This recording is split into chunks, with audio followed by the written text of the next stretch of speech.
Robert Kyagulanyi Ssentamu akedde kutuuza famire ye abaana n'omukyala okusooka okwogerako eri omutonzi nga tannessa mu ddene okwolekera ekyambogo okusunsulwa okuvuganya ku bukulembeze bw'eggwanga. Omulenzi eyamusabira ng'avuganya ku bubaka bwa Kyaddondo East nate yabaddewo okumuwongayo ewa Kabamba ggulu.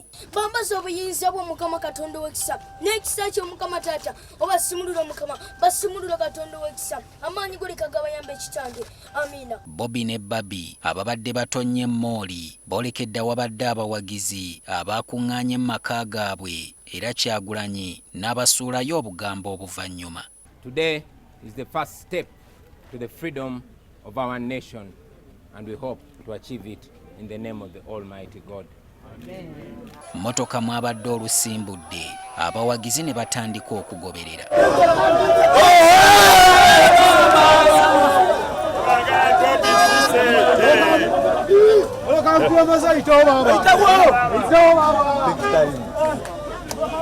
Poliisi bino yabitegedde nti byandiba bwe biti era basajja baayo bakira bali mu buli katundu.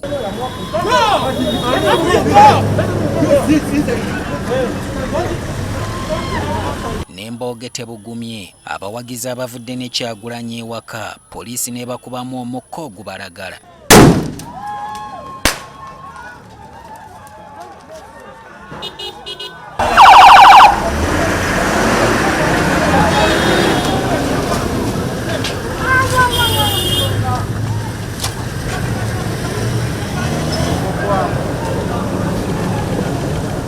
Bangi balemeddeko ne basigala nga bagoberera.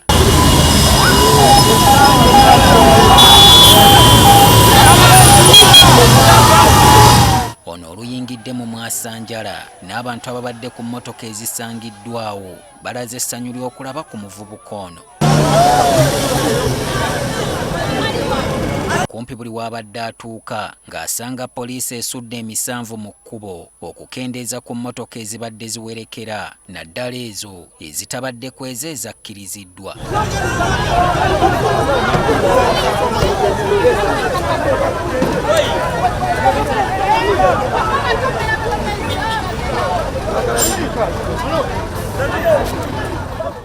Kyagulanyi waayingiridde ebitundu nga Kisaasi n'Entinda obadde oyinza okulowooza nti we wali olukuŋŋaana gaggadde.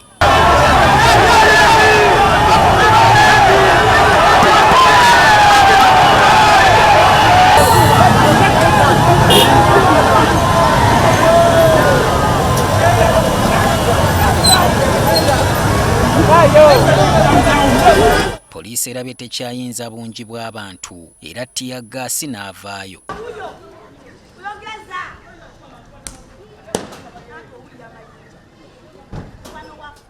Ng'abuusa ebikko n'ensozi, Kyagulanyi aludde eddaaki n'agoba bumale ku ssunsuliro era n'agasimbagana n'ab'akakiiko k'ebyokulonda. Bano nabo tebasanze buzibu bwonna mu biwandiiko by'abatwalidde ne bassa kimu nga nkuyege nti Kyagulanyi wa ddembe okuvuganya ku bukulembeze. Bw'aweereddwa omukisa okubaako ky'agamba eggwanga, Kyagulanyi asuubizza enkyukakyuka ey'omuggundu.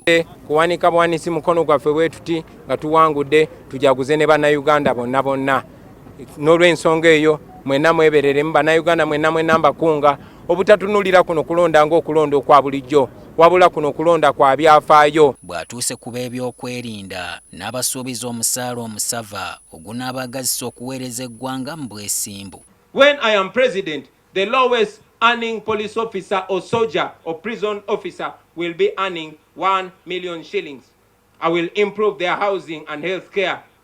Low-ranking and middle-ranking officers must be entitled to free quality health care as the high-ranking officers. Akakiiko kamukwasizza abasirikale ab'okumukuuma. Enteekateeka ze ng'ava e Kyambogo zibadde za kugenda ku kitebe ky'ekibiina ki NUP okwanja manifesto ye eri eggwanga.